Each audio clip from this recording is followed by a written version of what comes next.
Alright guys, welcome back to Game 2.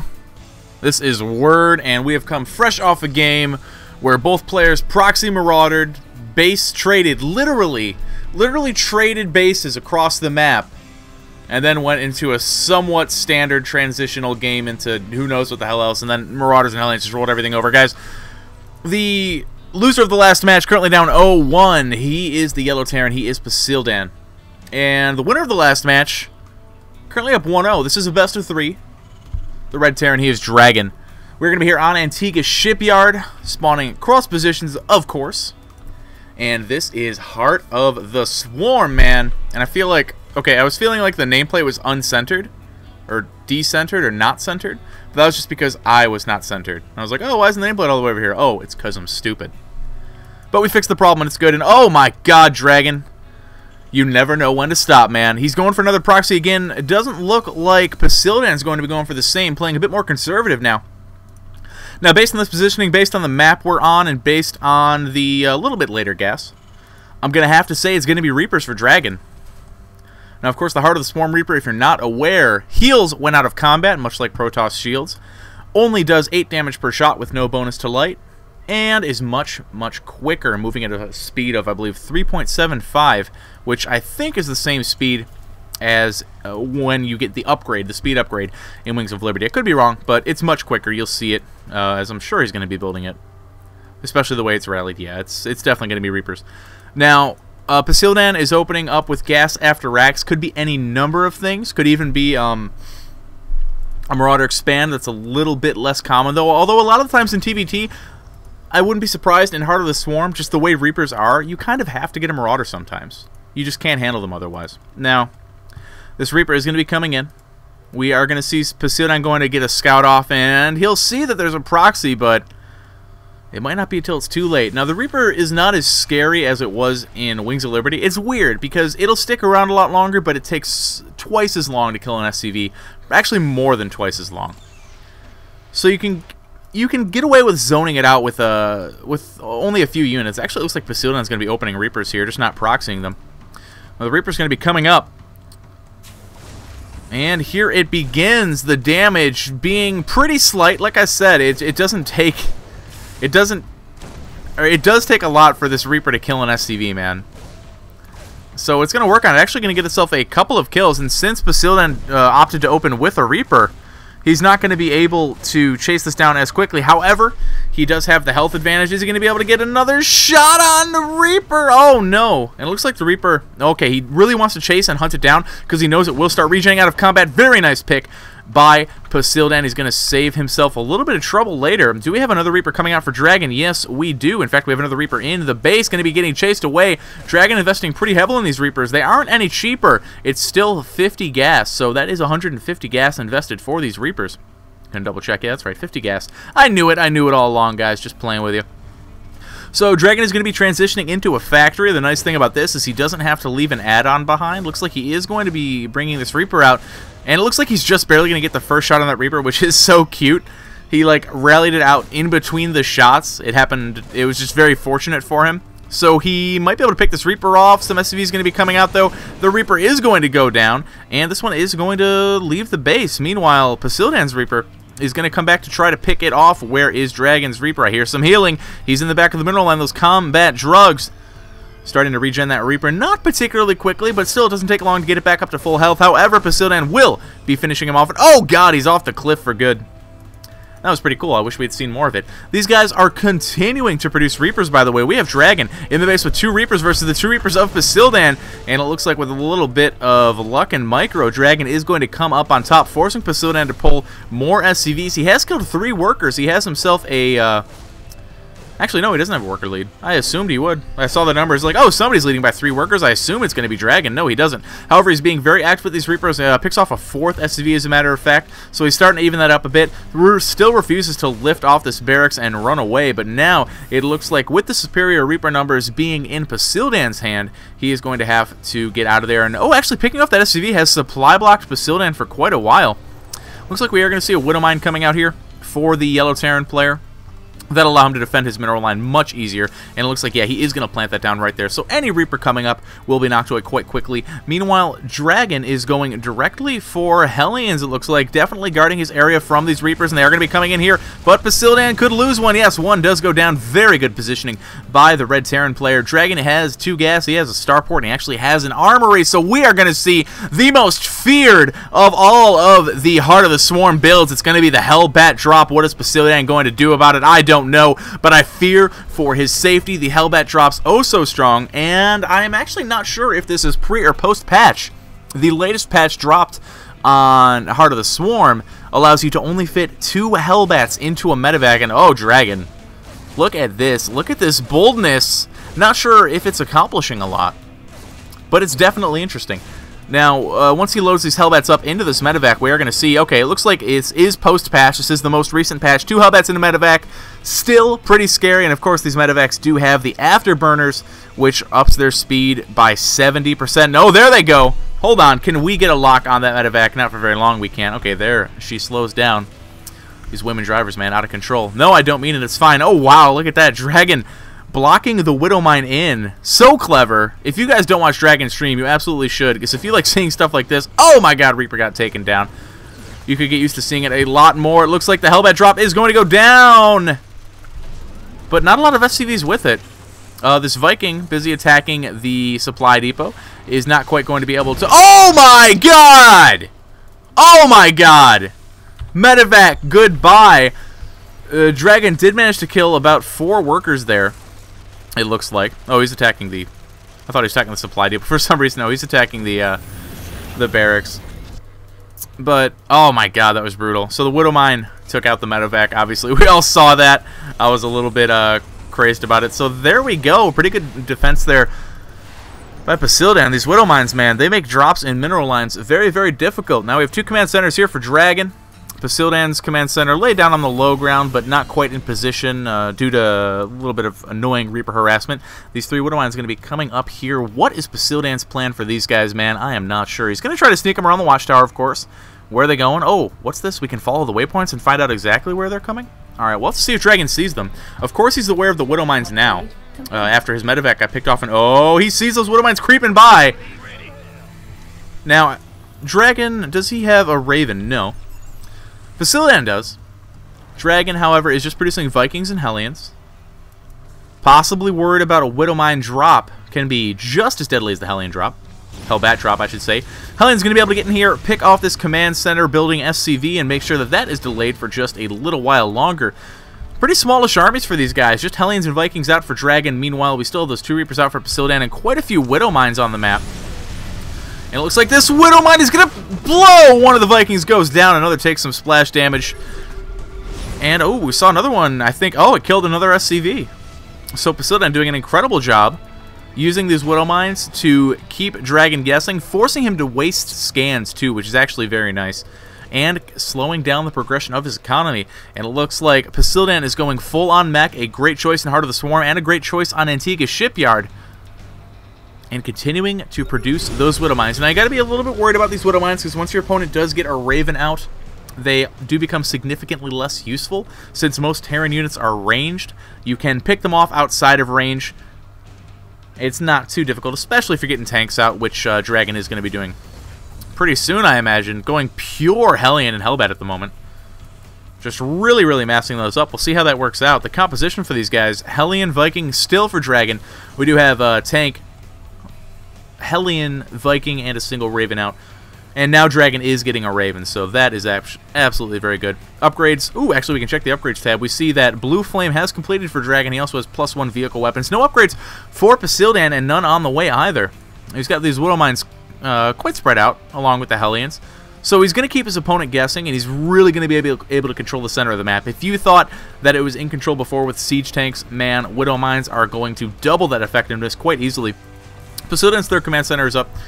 Meanwhile, the SCV count pretty even. Pasildan only in the lead by a couple here. So, I mean, we've got the exact same supply. These guys are firing on all the same cylinders.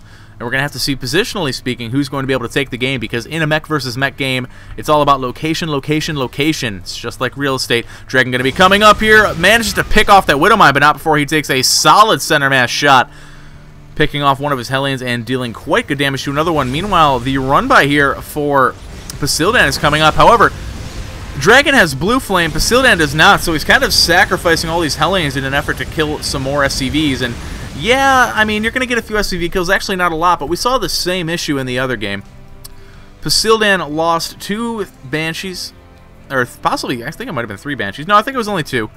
He killed a lot of SCVs, but Dragon was just able to push and kill him.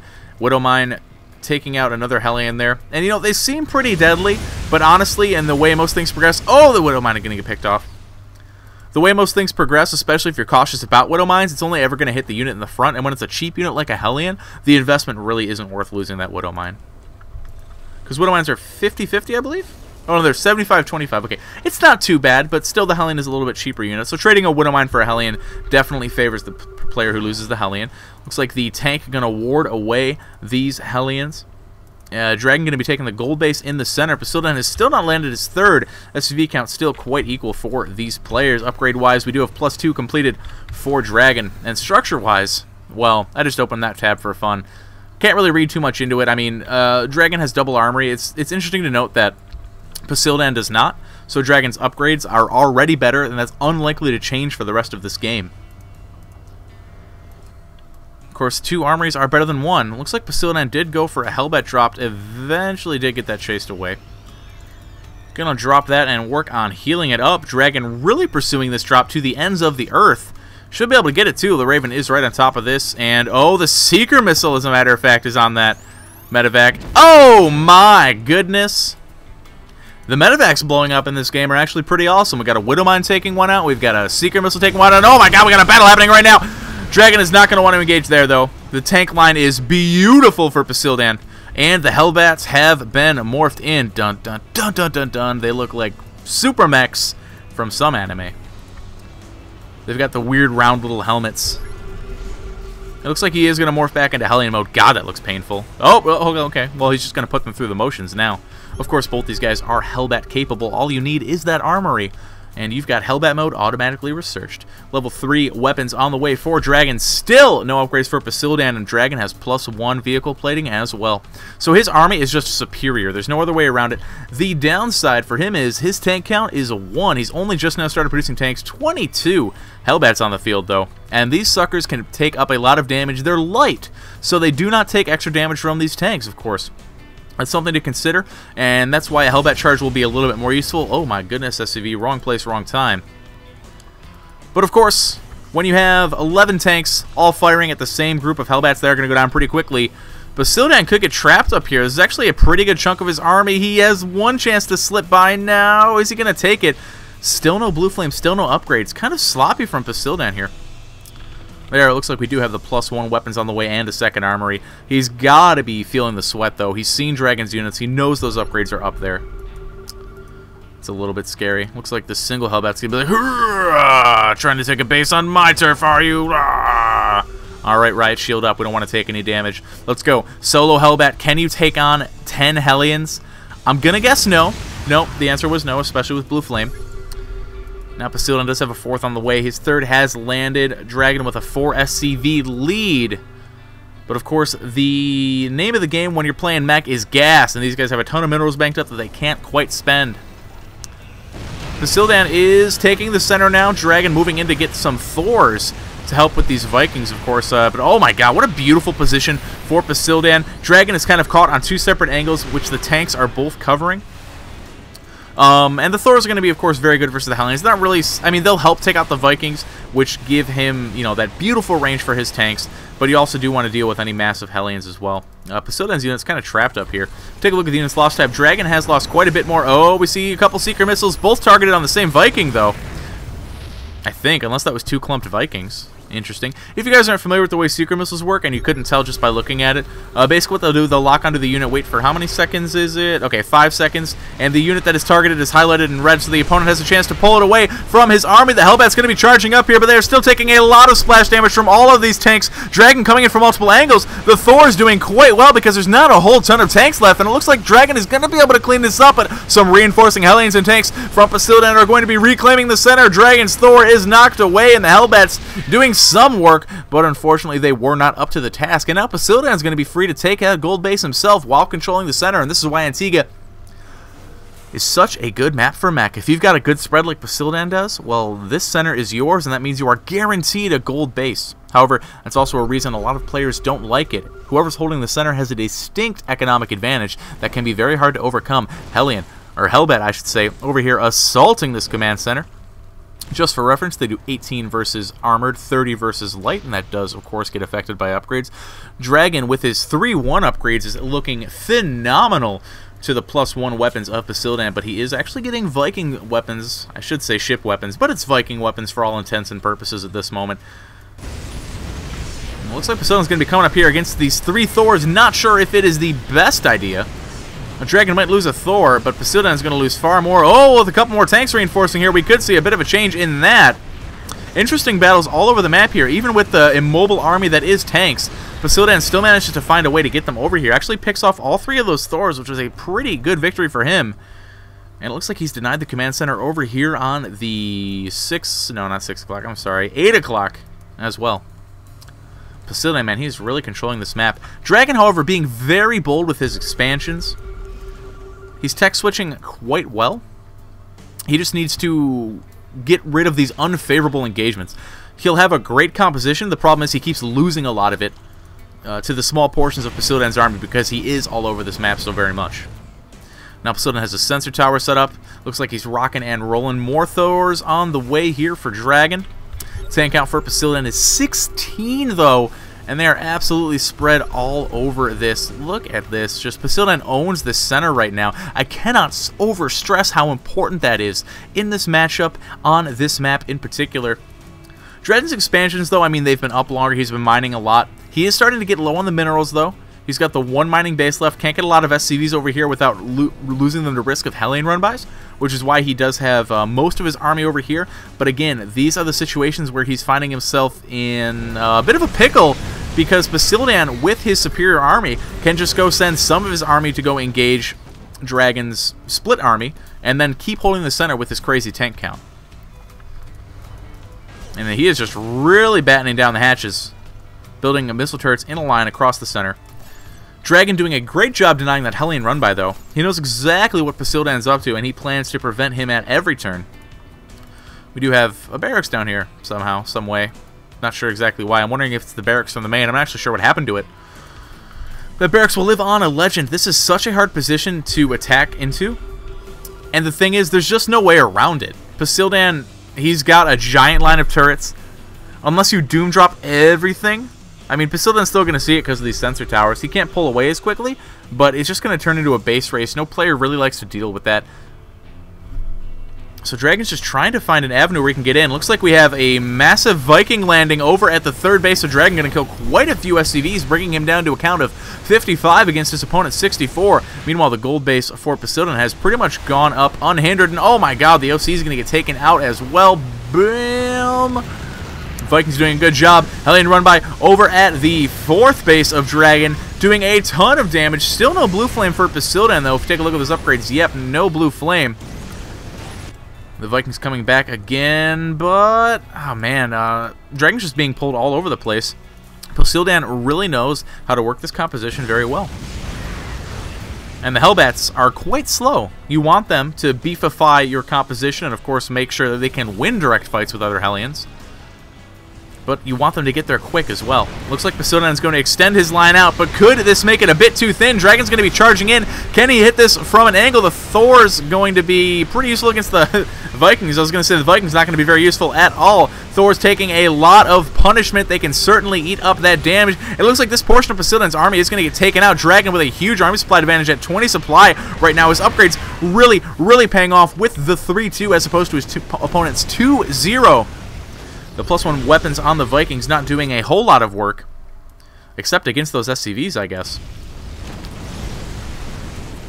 Now it looks like Dragon is going to be pushing in a very nice attack by him. Pasildan he's so reluctant to give up the center, but are we just going to see a base race situation as Dragon is going to be charging in? Yeah, it looks like Pasildan is just going to be going forward, doesn't want to charge into that. Knows his tanks are so much more powerful. Siege the army supply favoring the red Terran player. I'm not sure exactly who's going to win this. Pasildan looks like he only has tanks left. If we take a look, 3 Hellbats. Those 2 Reapers are still alive somewhere. I'm not actually sure where. Pasildan is going to be charging up. Dragon's tank defense is going to get taken down rather quickly.